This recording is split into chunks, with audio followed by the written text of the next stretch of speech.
అద్భుతమైన మాట చెప్తాను, ఈ మాట పట్టుకోండి.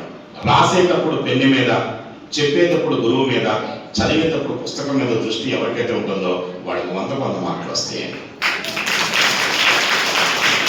ఎంత మంచి పాయింట్, వచ్చే పాయింట్. రాసేటప్పుడు పెన్ను మీద ఉండాలి, చెప్పేటప్పుడు గురువు మీద ఉండాలి, చదివేటప్పుడు బుక్ మీద ఉండాలి. కానీ బుక్ ఎక్కడ పెట్టుకొని ఎక్కడో చూస్తాడు, ఎలా ఎక్కడ చూస్తున్నా అంటే ఆకాశంలో అంటా ఉంటాడు. మన పైగా ఆ పైన చూస్తూ కూర్చొని ఇక్కడ పుస్తకం ఇక్కడ పెట్టుకొని చూస్తే ఏమవుతుంది? కూర్చొని నిజమా కాదని చెప్పిన మాట. కాబట్టి మీ దృష్టి ఎలా ఉండాలి? ఎప్పుడు చెప్పండి.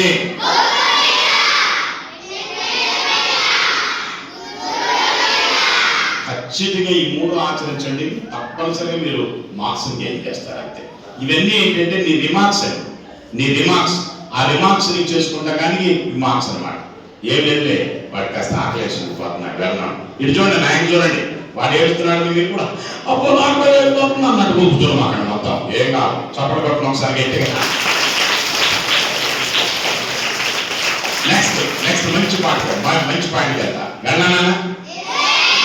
ఫస్ట్ నిబంధన ఏంటి? రెండో నిబంధన ఏంటి? మూడో నిబంధన ఏంటి? ఈ మూడో నిబంధన ఏంటంటే పక్కన చూస్తాం ఏంటి పండు. మూడో నిబంధన ఏంటి? దృష్టి గురువు గారి మీద ఉండాలి. ఓకేనా?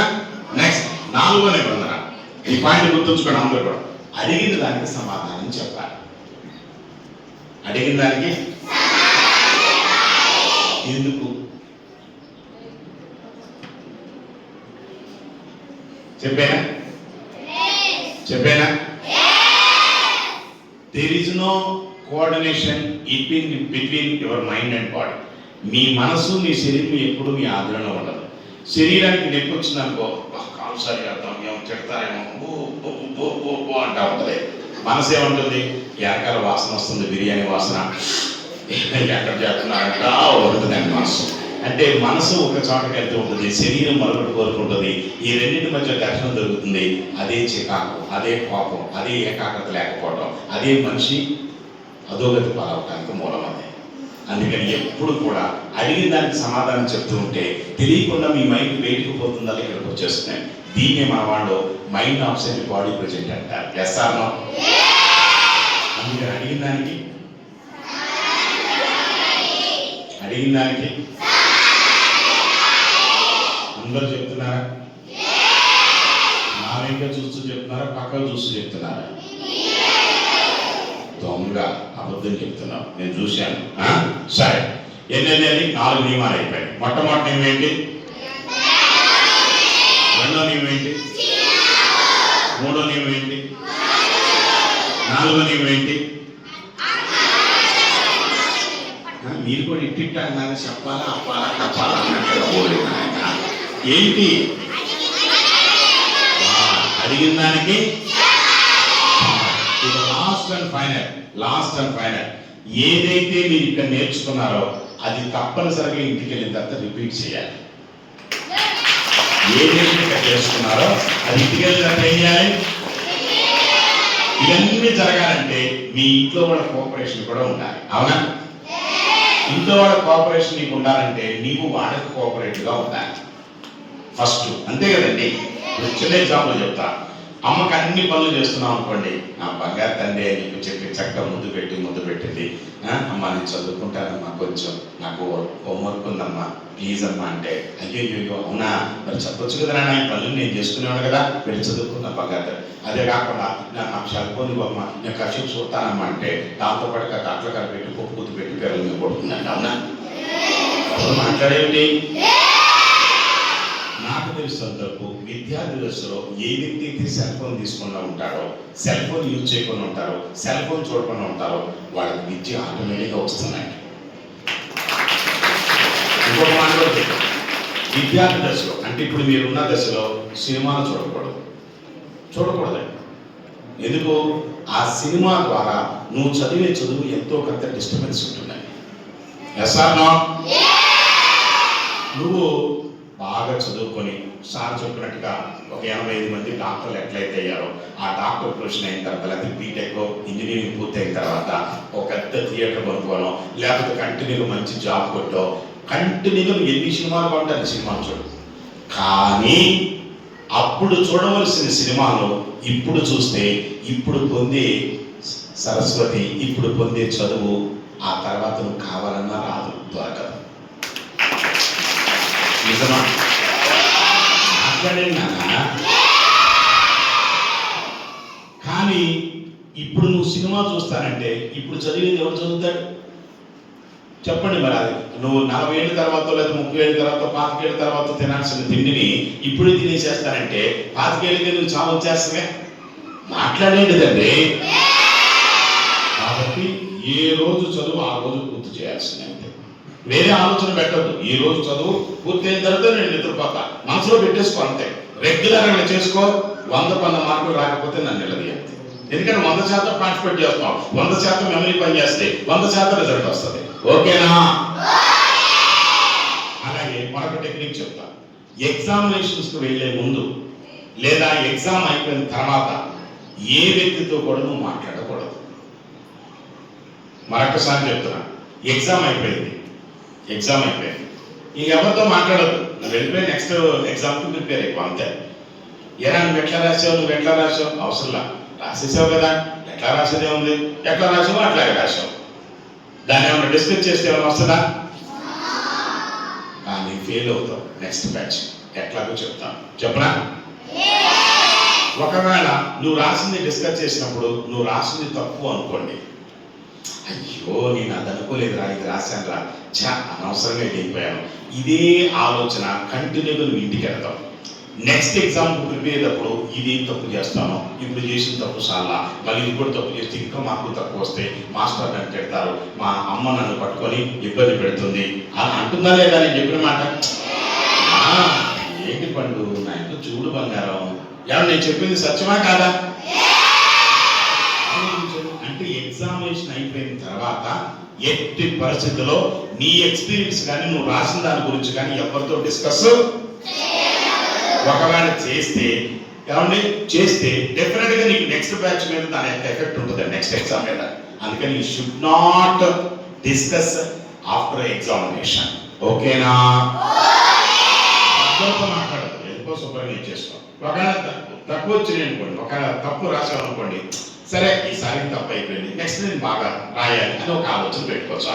అందుకని ఫస్ట్ మీకు ఏం చేస్తారు, అసైన్మెంట్స్ పెడతారు, నెక్స్ట్ యూనిట్ టెస్టులు పెడతారు. మాట్లాడేంటండి, ఆ తర్వాత నెమ్మదిగా క్వార్టర్లీ వస్తుంది, అవునా? ఇంకా ఆ 3 నెలల్లో నీకు వచ్చింది మొత్తం వస్తాయి. నెక్స్ట్ హాఫ్ ఇయర్లీ 6 నెలల్లో చెప్పిన దాని మీద మళ్ళీ సబ్జెక్ట్ ఇస్తారు. ఇవన్నీ ఎందుకంటే ఫైనల్లో నువ్వు ఈ మిస్టేక్స్ అన్ని సరి చేసుకొని ఫైనల్కి నువ్వు సక్సెస్ అవ్వాలని, అది ఇక్కడ కాన్సెప్ట్. అంతప్ప ఇందులో మార్కులు రాలేదు అందులో మార్కులు కాదు.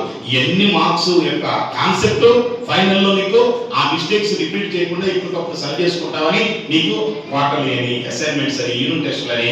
కరెక్టా కాదా? డైలీ ఎగ్జామినేషన్స్ అని ఎందుకు పెడతారంటే ఏ రోజు ఆ రోజు ఎలా పెట్టున్నావో, ఏ రోజు ఎగ్జామినేషన్ ఆ రోజు చదివడం ద్వారా నీకు ఎంతో కొంత మెంటల్ గా ప్రిపేర్ అవుతావు, ఫైనల్లో సక్సెస్ అవుతావు. Yes or no?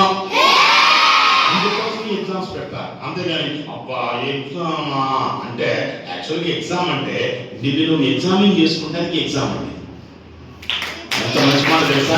నువ్వు ఎగ్జామిన్ చేసుకుంటావు, నేను ఎంతవరకు ప్రిపేర్ అయ్యాను, ఎంతవరకు సక్సెస్ అవుతాను, నేను ఏది ఇచ్చినా నేను రాయగలుగుతానా, లేకపోతే ఏదైనా మిస్టేక్స్ ఉన్నాయా, వాటిని సరి చేసుకోవడానికి నాకు అవకాశం ఇస్తున్నారా అని ఒక ఇచ్చేయడం కోసం ఇంకొక ఎగ్జామ్ పెడతారు. Yes or no? అంటే ఎగ్జామ్ అంటే examine yourself, that is examination. ఓకేనా? దానికేం భయపడకల్లా, దానికేం చాలా మంది అమ్మ ఎగ్జామా, అమ్మ నా భయం వేస్తుందమ్మా. ఎందుకు భయం? ఎవరు భయపడటానికి? ఎందుకంటే మనిషికి భయం అనేది జన్మలో ఉండకూడదు. చేతుకో చెప్తా, భయం అనేది కేవలం ఊహ మాత్రమే తప్ప అది నిజం కాదు. ఎవరు మాట్లాడేది నిజమేనా కాదా? భయం అనేది ఊహ మాత్రమే తప్ప నిజమాది జరగవచ్చు, జరగకపోవచ్చు, బాగా రాయొచ్చు, రాయకపోవచ్చు, నీకు వచ్చినాయే రావచ్చేమో, ఏమో నీకేం తెలుసు అని జస్ట్ ముందుగా ఊహించుకుంటావు. అమ్మ నాకేమవుద్దు, బాగా రాస్తానో లేదో, ఇదంతా ఏమవుతుందంటే వచ్చేదాన్ని కూడా పోగొడుతుందండి, వచ్చేదాన్ని కూడా నష్టపరుస్తుందండి. Yes or no?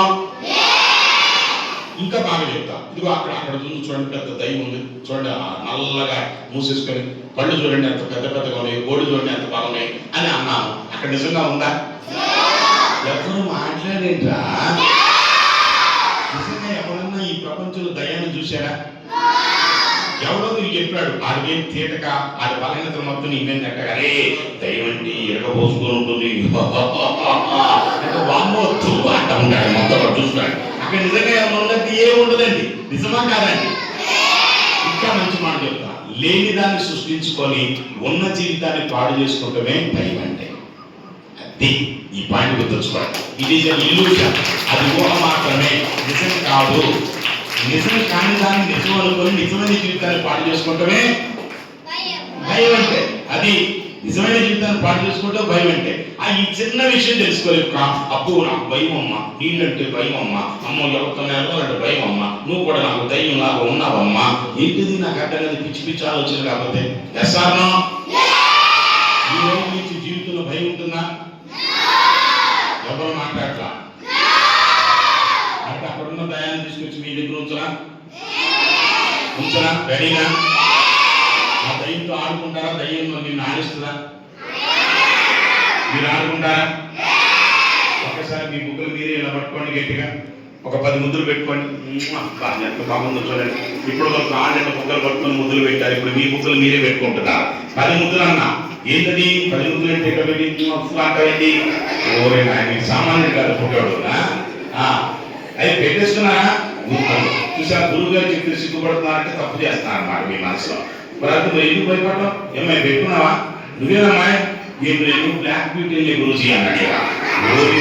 ఇప్పుడు సామాన్యులు పెట్టు నీ బుక్కల్ని పట్టుకుంటా ఏమైందంట ఇది పక్కన పట్టుకున్నట్టు చూస్తున్నాను అంత పాటు. గురువు గారు చెప్పారు ఏదో దానిలో అంతరాలు ఉంటుంది చెయ్యాలంతే. ఓకే ఇప్పుడు సారిగా వామ్మో ఇక పెట్టించుకున్నాను అంటుంది సామాన్యులు గారు కూర్చో కోరిన ఆయన నేను అంత ఏది విశ్లేస్తుంది బుగ్గలు విసులు కాకుండా. ఓకే రైట్, అందరూ హ్యాపీయేనా? విద్యార్థి మెంబర్స్ మొట్టమొదటి లక్షణం ఏంటి? రెండో లక్షణం, మూడో లక్షణం, నాలుగో లక్షణం సమాధానం ఇంప్రెషన్ అండి. ఐదో లక్షణం మర్చిపోయారు. ఇంటికి వెళ్ళిన తర్వాత ఏదైతే కాదు, ఇంటికి వెళ్ళిన తర్వాత ఏదైతే ఈ రోజు నేర్చుకున్నామో అది ఇంటి దగ్గర తర్వాత తప్పనిసరిగా చదవాలి, దాన్ని పూర్తి చేసి మాత్రమే పడుకోవాలి. ఎస్ఆర్మా వీటికి తల్లిదండ్రులకి మీరు కోఆపరేషన్ ఇవ్వాలి. అంటే తల్లిదండ్రులు చేసే ప్రతి పనిలో మీ సహాయం కూడా ఖచ్చితంగా. అంటే ఏమేం చేస్తారు సహాయం? అబద్ధం అనుకుంటే చెప్పాలి. టగడగడగడమంట నీళ్ళు తీసుకొచ్చేటప్పుడు కనీసం భోజనం చేసేటప్పుడు మంచి నీళ్ళు అన్నం తీసుకొచ్చి పెట్టొచ్చు కదా. తినేసిన తర్వాత అమ్మ ప్లేట్ అన్న తీసుకెళ్ళి కడగొచ్చు కదా. కనీసం అమ్మ ఇల్లు ఊడుస్తూ ఉంటే చీపులు తీసుకొని మనం కూడా వాడవచ్చు కదా. అలాగే ఇంటి ముందు కల్లాపు జరుగుతూ ఉంటే నువ్వు కూడా తీసుకొని వెళ్ళి కల్లాపు కాస్త పెట్టేసుకొని పైప్ పెట్టి వాటర్ పెట్టేయచ్చు కదా. నాన్నగారు వాడుతున్న బట్టని శుభ్రంగా మనం మంచిగా క్లాత్ తీసుకొచ్చి తొడవచ్చు కదా. నాన్నగారు ఈ బట్టలు ఇస్త్రీ చేయొచ్చు కదా. లేదా ఇస్త్రీ చేసిన బట్టలు నీట్గా సదరవచ్చు కదా. అమ్మ వంట చేసినప్పుడు ఆ పాత్రలు మొత్తాన్ని తీసుకొని సదరవచ్చు కదా. అంటు తోముతున్నప్పుడు మీరు కడగొచ్చు కదా. ఇంకా ఏం చేయొచ్చు? అమ్మ బాగా వండిందని తినవచ్చు కదా. తినకపోతే ఏం చేసుకుంటావు? ఏది అది కూడా ఒక పనే కదా. నువ్వు తినకుండా అమ్మ నాకు వద్దమ్మ నా కడుపు నిండుగా ఉందని నువ్వు మారం చేస్తుంటావు. నా బిడ్డ కదా నా బాగా తల్లి కదా కొంచెం తినమ్మా నీరసం వచ్చేస్తే పొద్దున్న కల్లాని ఎంత బతుకున్నాడు పెడతండి నీ తల్లి. ఎస్ఆర్నో ఏనాడన్నా మీ అమ్మకు ఒంట్లో బాగుంటుంది, ఏనాడన్నా బతుకున్నాడి అమ్మ కొంచెం తినమ్మా నేను బంధు తీసుకొస్తానమ్మా నీకు ఎందుకమ్మా అని చెప్పి గబగబా వెళ్ళి మెడికల్ షాప్కి వెళ్ళి మా అమ్మగారికి ఇలా తలనొప్పిగా ఉందంటండి, మా అమ్మగారికి జ్వరం వచ్చిందంటండి, కొంచెం ఏదైనా 2 మెడిసిన్స్ ఉంటే ఇస్తారా సార్ అని చెప్పని మీరు వెళ్ళి తీసుకొచ్చి ఇస్తూ ఉంటే అమ్మో నా బిడ్డ పెద్దోడు అయిపోయాడు అమ్మో నా బిడ్డ అని చెప్పేసరి ఆ జబ్బు ఎందుకు కొడితే జ్వరం ఉండదు కట్టుకుంటాడు మొత్తం పోతే. నిజం ఎందుకు? నువ్వు బాగా పెద్దవాలి, నువ్వు అర్థం చేసుకోవాలి, నువ్వు ఎదగాలి, నువ్వు మంచిగా బతకాలి అని ఏ తల్లైనా కోరుకుంటుందండి. ఎస్ఆర్నో ఏనాడన్నా మీ తల్లిదండ్రులకి అట్లా సర్వీస్ చేశారు? అబద్ధం చెప్పొద్దు. చేశారు ఎప్పుడన్నా? అదే కనుక నీకు ఏదైనా కాలు దెబ్బ తగిలినా నీకు ఏదైనా ఒంట్లో బాగుండకపోయినా మీ అమ్మ మాత్రం దగ్గరుండి వెళ్ళే పని కూడా ఆపేసుకొని నా బిడ్డకి తగ్గిపోవాలని హాస్పిటల్కి తీసుకెళ్ళి మెడిసిన్స్ ఇచ్చి. ఎస్ఆర్నో టైంకి ప్రతి గంటకి అమ్మా గంట ఈ మందు వేయాలమ్మా, టెంపరేచర్ ఒకసారి చూస్తూ ఉండమ్మా, ఏదైనా అవసరం ఉంటే ఫోన్ చేయమ్మా అని డాక్టర్ గారు దగ్గర నెంబర్ తీసుకొని, అయ్యా ఆయన ఊరు వెళ్ళారయ్యా, నాన్నగారు లేరు, ఏమనుకోమాక, వచ్చిన తర్వాత డబ్బులు ఇస్తాను, ఇప్పుడు డబ్బులు లేవంటే అట్లా కుదరదమ్మా, డబ్బులు ఇస్తే ఇదంటే మీ అమ్మ చేతుకున్న ఉంగరాన్ని కూడా తీసిస్తుందండి. లేదా పక్కన ఉండండి, అయ్యా ఏమనుకోమాక, ఆయన వచ్చినప్పుడు ఇస్తా కానీ ఒక 10 రూపాయలు ఉంటే ఇస్తా, కొంచెం డాక్టర్ దగ్గర తీసుకుని నా పెట్టుకుంటూ పర్లేదు అయ్యా అని ఏడుస్తుందని. ఎస్ఆర్నో? నీకోసం మీ అమ్మ అంత సేవ చేస్తుంది కదా, నీకోసం మీ అమ్మ అంత తప్పిస్తుంది కదా, మీ అమ్మ కోసం మీ నాన్నగారి కోసం ఎంతమంది తప్పిస్తున్నారు. కనీసం ఏం చేయదు, చక్కగా కూర్చొని ఏ రోజు చదువు ఆ రోజు చదివి మంచి మార్క్స్ తెచ్చుకొని గుడ్ బాయ్ అని చెప్పేసి అని మా అందరి చేత అనిపించుకుంటూ ఉంటే మీ తల్లికి అదే నువ్వు ఇచ్చే ఆస్తి, అదే నువ్వు చేసే పని, అదే నువ్వు చేసే హెల్ప్ అండి. ఎస్ఆర్నో? మరి ఈ రోజు నుంచి తప్పనిసరిగా బాగా చదువుకుంటారా లేదా? ఎవరి కోసం? అమ్మకు వంటలో హెల్ప్ చేస్తావా లేదా? అమ్మ కాలుతుందమ్మా, నాకు కాలుతుంది, 2 సార్లు కాలుతుంది, 3వసారి కాలకుండా ఎలా తిప్పాలని నేర్చుకుంటాను. ఫస్ట్ లో కత్తి పెట్టి ఉల్లిపాయలు పచ్చిమిరపకాయలు కట్ చేస్తున్నప్పుడు తెలియకుండా నీ కటింగ్ అవ్వచ్చు, కానీ తర్వాత జాగ్రత్తగా కట్ చేయడం ఎట్లా నేర్చుకుంటాం. పుట్టినప్పుడు మనకి నడక రాలేదు, వచ్చిందా? కానీ అనేక సార్లు పడతా పడతా పడతా నడక నేర్చుకున్నావా లేదా? ఆ రోజు పట్టాక దెబ్బ తగిలిందిగా నేను నడక నేర్చుకోనంటే ఈ రోజు నడక వచ్చేదా? నేను చెప్పే మాట అర్థమవుతున్నా? చిన్న చిన్న లోపాలు, చిన్న చిన్న మిస్టేక్స్ ఎప్పుడైనా ఉంటాయి. ఆ మిస్టేక్స్ ద్వారా మనిషి నేర్చుకోవాలి తప్ప, ఆ మిస్టేక్ ద్వారా ఎదగాలి తప్ప, ఆ మిస్టేక్స్ వస్తున్నాయి కదా అని చెప్పని దానిలోనే మనసును పెట్టి చూస్తూ ఉంటే లైఫ్ మొత్తం మిస్టేక్ గా కనిపిస్తుంది తప్ప మరొకటి కనిపించదు. ఎస్ఆర్నో? కాబట్టి ఎప్పుడు కూడా ఇప్పుడు సైకిల్ తొక్కాలని ఇంట్రెస్ట్ ఉందండి నీకు, సైకిల్ తొక్కాలని ఇంట్రెస్ట్ నీకు కింద పడిన మార్చుకు పగిలిన దెబ్బ తగిలి రక్తం వస్తూ ఉన్నా, అమ్మ ఒక 5 రూపీస్ అమ్మ, ఒక గంట నేను సైకిల్ దొక్కుని వస్తాను, అరే నిన్న రకం మనం పట్ట మొక్కలంతా పగిలిపోయింది అయినా ప్లీజ్ అమ్మ ఇది అట్లకి తగ్గుతుందిలేమ్మా నాకు అంటే నీకు ఇంట్రెస్ట్ ఉంటే దెబ్బను కూడా అధిగమిస్తావు. రక్తం కాలుతున్నా కానీ దాన్ని అధిగమించే మనోబలం ఉంటుంది. అదే ఇంట్రెస్ట్ లేదనుకోండి, అమ్మ నాకు దెబ్బ తగిలిందమ్మా, నేను ఎక్కడికి వెళ్ళలేనమ్మా, నేను స్కూల్ కూడా వెళ్ళనమ్మా, ఇదిగో నాకు కావాలంటే చూడమ్మా అని చెప్పి ఊరిని చెప్తా ఉంటాడు దొంగనట్టుగా. నిజమండి, ఎందుకంటే ఏదో కారణం దొరకాలి. ఇంట్రెస్ట్ ఉంటేనేమో కారణం ఏమి వెతకడు, ఇంట్రెస్ట్ లేకపోతే అనేక కారణాలు చెప్తాడు. నిజమా? చదువులో కూడా అంతే. చదువు మీద కనుక నీకు ఇంట్రెస్ట్ ఉంది అనుకోండి, ఏ కారణాలు నేను ఏం చేయను, చదువే సర్వస్వం అనుకుంటూ కూర్చుంటాను. ఎస్ఆర్నో? అదే కనుక నువ్వు కారణాలు వెతుకుతున్నా కానీ వద్దు నేను మన తర్వాత చదువుకుంటాను పోస్ట్పోన్ చేస్తున్నావు అన్నా కానీ దాని మీద నీకు ఇంట్రెస్ట్ లేదని గుర్తుంచుకోండి. ఓకేనా? పుస్తకం తీసుకో చదువు ఇంకేమీ ఆలోచన పెట్టదు. దాన్ని సాధించిన తర్వాత ఎందుకంటే ఏ వయసులో జరిగే అర్థం వచ్చిన ఆ వయసులో జరగాలి. ఈ వయసులో నువ్వు చదువుతావు. ఇప్పుడు నేను వచ్చేసి మీ స్కూల్లో నేను కూడా జాయిన్ అవుతానండి, నేను 10th క్లాస్ జాయిన్ చేసుకున్నా అంటే వెనకాల పెద్ద పీకోవడం కూడా గడ్డ పీకోవడం కూడా ఉంటాడు. ఈ ముసోడికి ఏం ప్రయోగాలు వచ్చి ఈ వయసులో వచ్చి కూర్చున్నాడంట. అదే మీరు వచ్చారనుకోండి, మంచి వయసులో వచ్చావమ్మా, బాగా చదువుకో, నీకేం కావాలంటే అడుగు అంటారు. ఎస్ఆర్నో? అంటే పెద్ద వయసులో నువ్వు చదవాలన్నా చదవలేవు, చిన్న వయసులో చదువుకోవాలని ఉంటేనే పెద్ద వయసులో నువ్వు నాగా ఆనందంగా బతుకుతావు. తల్లి ఏం మాట్లాడతావు? కాబట్టి ఈ వయసులో చదవటమే, ఇంకొక ఆలోచన నాయవద్దు. నేను సినిమాకి వెళ్తారమ్మా, నాకు 5 వెళ్తారమ్మా, ఇంటికి అవసరం. ఎందుకు చెప్తున్నాను తెలుసా? సత్యవంతంగా చెప్తున్నా, నా జన్మనిచ్చిన తల్లిదండ్రుల ప్రమాణం చేసి చెప్తున్నా, నాకు ఉద్యోగం వచ్చేంత నేను ఒక్క సినిమా చూడలేదండి, జాబ్ వచ్చినంత నేను సినిమా చూడాలి.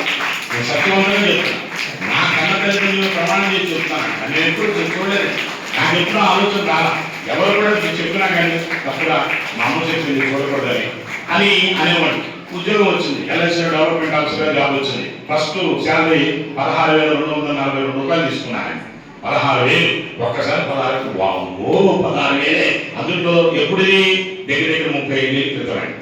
35 ఏళ్ళ క్రితం 16,000 అండి. 16,000 జీతం తీసుకునేసరికి ఒక్కసారి ఆనందం పొగిపోయింది, కళ్ళం నీళ్ళు వచ్చినాయి. అప్పుడు అమ్మ దగ్గరికి వెళ్ళి డబ్బులు ఇచ్చేసారు. అమ్మ ఏమన్నా తెలుసా, ఇప్పుడు నుంచి సినిమా చూడనా అంది. అదేంటమ్మా అప్పుడు చూడొద్దన్నా ఇప్పుడు చూడమంటారంటే, అప్పుడు చూస్తే ఇప్పుడు ఈ జీవితం వచ్చేది కాదు, ఇప్పుడు చూడకపోతే నెక్స్ట్ జీవితం తెలియదురా అనేది. వాళ్ళ మమ్మల్ని జరిగిందంటే ఏం చదవాలా ఎక్కడికి అయ్యే కూడా దానికి కట్టిన వాళ్ళు మొదలు వేసేది అంతే. పాప ఆవిడ ఏం చదువుకోవాలా, కానీ గొప్ప సంస్కారం అయిపోయింది, గొప్ప సంస్కారం. మీరు అనుకుంటారు మా అమ్మని చదువుతారా, మా నాన్నని చదువుతారా, స్కూల్ పని చేస్తాడు, ఆ పని చేస్తాడు, ఏ పని చేత చేయొచ్చు. మనిషికి జ్ఞానం ముఖ్యంగానే చదువుతో ఏం ముఖ్యమండి? ఎస్ఆర్నో. కానీ వాళ్ళు చేసిన తప్పు నీకు చేయకూడదని నేను కష్టపడి చదివిస్తున్నారు. కానీ నువ్వు మాత్రం దాని విలువ తెలుసుకోకుండా ప్రవర్తించి ఆటలని, పాటలని, సెల్ ఫోన్స్ అని, సినిమాలని, షికార్లని, అక్కడికి పోదాం ఇక్కడికి పోదాం టైం వేస్ట్ చేసుకుంటూ వస్తున్నావు. మళ్ళీ టైం నీకు వస్తుందా? ఎవరు మాట్లాడైనా ఈరోజు డేట్ అంట 17th, అవునా? 17th జులై, అవునా? ఎవరు మాట్లాడైనా నాకు 16th జులై కావాలి. ఈజిప్ట్ బాబు కమౌట్. రాందాల గురించి ఎందుకు ఆలోచిస్తావు? ఉన్న జీవితాన్ని చక్కదిద్దుకునేదానికి ఏం రాదని తెలుసు. రాదని దాని గురించి ఎందుకు ఆలోచిస్తావు? ఇప్పుడు ఉన్నదాన్ని ఎలాగా చక్కదిద్దుకోవాలి, ఎలా ఎదగాలి, నేను ఎలా బాగా భవిష్యత్తులో ఉన్నతంగా మారాలని ఆలోచన మనసు కూడా చేస్తాను. కాబట్టి ఇక్కడి నుంచి చదువుతారా? చదవాలి. ఎంతమంది నాకు మాట ఇస్తున్నారు? అబద్ధం ఆడకుండా చెప్పాలి. నెక్స్ట్, సెల్ ఫోన్ చూస్తారా? వచ్చి ఎందుకు ఇచ్చారు? సెల్ ఫోన్ చూస్తారంటే మీరు చూస్తా ఉన్నట్టుగా సెల్ ఫోన్ చూస్తారా చూడరా? గట్టిగా చెప్పండి. జన్మలో దాని జోలికి వెళ్ళదు. ఆ సెల్ ఫోన్ జోలికి వెళ్ళవో ఈ సెల్ రిపేర్కి వస్తుంది. డెఫినెట్ గా కాన్సన్ట్రేషన్ చేయలేవు. ఈ ఒక్కటి చూస్తే చాలు, అది మళ్ళీ చూడాలని బాధ్యత చేసేస్తాడు ఈ కంటికున్న గుణం. అందుకనే ఆ దృష్టి ఏదో బుక్ మీద పెట్టు, ఆ దృష్టి ఏదో చక్కగా చెప్పే టీచర్ మీద పెట్టు, ఆ దృష్టి ఏదో నువ్వు రాసే దాని మీద పెట్టు. అలాగే ఆ దృష్టిని మార్చు అంతే. నేనేం అది వదలమంటలా, అది మార్చేస్తా. ఏమా అడ్డవద్దునా ఎందుకు మాట్లాడుతూ నోట్లో ఇది పెట్టుకుంటూ కూర్చున్నావు? గ్యాస్ దీని మీద పెట్టు, అది పోవాలా. ఎందుకంటే టెన్షన్ ఎక్కువ ఉంటే నేను వెయిటింగ్ ఉంటుంది ఆటోమేటిక్ ఎవరికైనా. కాబట్టి దయచేసి నేను చెప్పేది సత్యమా కాదా తండ్రి? ఇచ్చిన మారరా సత్యవంతంగా ఏం చెప్పే మాట నువ్వే ఏం చెప్పారు? నేను లేచి నుంచో లేచి నుంచో ఏం చేస్తావు? మారతావా? మారదా? అమ్మకి నాన్నగారికి హెల్ప్ చేస్తావా? అబద్ధం చెప్పదు, నిజం చెప్పు. రోజు చేస్తున్నాను అసలు, రోజు very nice, excellent, good boy. మరి అమ్మకి నాన్నగారు పాద నమస్కారం చేస్తావా? ఇక్కడి నుంచి రోజు డైలీ బ్లెస్సింగ్స్ తీసుకుంటావా? కూర్చొని ఒకసారి వాడికి ధన్యవాదాలు తెలియజేయడం. ఎప్పుడైతే నేను చెప్పిన వాటిని మొత్తాన్ని మీరు ఇంప్లిమెంట్ చేశారో మీ భవిష్యత్తు ఆటోమేటిక్గా పోతుంది. విద్యార్థి దశలో తెలుసుకోవాల్సిన విషయాలు. అలాగే భోజనం చేస్తున్నావు, నానా వినండి, భోజనం చేస్తున్నావు. భోజనం చేస్తే నువ్వు జనరల్గా నీకు ఇష్టమైన పదార్థం పెడితేనేమో చక్కచక్క తినేస్తావు, ఇష్టం లేని పెడితేనేమో ఎంతో కొంత లోపల మిగిల్చేస్తావు. ఎస్ఆర్నో. కానీ అలా మిగల్చకుండా నీకు ఇష్టమున్నా లేకపోయినా భగవంతుడు ఇచ్చిన ప్రసాదం అనుకుంటూ ఆహారాన్ని కళ్ళకద్దుకుంటే అదొకటి పూర్తిగా అరుగుదల అవుతుంది, నీకు ఆరోగ్యాన్ని ఇస్తుంది, ఆయుష్ని పెంచుతున్నాయి. ఆహారాన్ని ఆల్రెడీ మీకు శ్లోకాలు వస్తే మంచిది, శ్లోకాలు రాలేదనుకోండి జస్ట్ మమా అనుకుని దండం పెట్టుకోండి. ఎందుకు? కొన్ని వందల మంది కష్టపడితే తప్ప ఆ గింజలు ఈరోజు నీ నోటికి రాలేదు. వాళ్ళందరికీ నువ్వు నమస్కారం పెడుతున్నావు అన్నమాట. వాళ్ళందరూ ఆశీస్సులు నీకు ఉంటాయి. ఎస్ఆర్నో. తప్ప ఏదో దొరికింది కదా అని చెప్పి తినేసేస్తే కాదు, కంపల్సరీ అర్థమవుతుందా? దానికి మీకు శ్లోకాలు వచ్చు కదా, ఏమొచ్చు? అన్నపూర్ణ సదాపూర్ణ వచ్చా? రాదా? బ్రహ్మార్పణం వచ్చా? రాదా? సహనావతో వచ్చా? మాకు రాదా? నేను రాదా? సరే, ఏదైనా ఒక రోజు వచ్చి ఈ శ్లోకాలు నేను నేర్పుతాను, తప్పదు. నాకు మా మాస్టర్ చెప్పాలి, చెబితే నేను నేర్పేసేవాడిని పాడి చెప్పలు. ఇదంతా చెప్పే కుదరదు, అదైతే లైఫ్ లాంగ్ గుర్తుంచుకునేవాడు. కరాగ్రే వస్తే లక్ష్మి వచ్చా? అదే రాదా? శ్లోకాలు నేర్పండి మన పిల్లలు. వచ్చా? సహనావతో వచ్చా నాయన? ఓం సహనావతు సహనౌ భునత్తు సహ వీర్యం కరవావహై తేజస్వినావధీతమస్తు మా విద్విషావహై. ఓం శాంతి శాంతి శాంతి అని ఆ 3 సార్లు నమస్కారం చేసుకొని ఆ తర్వాత నువ్వు ఆహారం తింటే ఆ ఆహారంలో ఎటువంటి విషయం ఉన్నా, ఎటువంటి పాయిజన్ ఉన్నా, ఎటువంటి ఇన్ఫెక్షన్స్ ఉన్నా దెబ్బకి మాయమైపోతాయి. ఎందుకంటే ఆ మంత్రశక్తి అంత గొప్పది.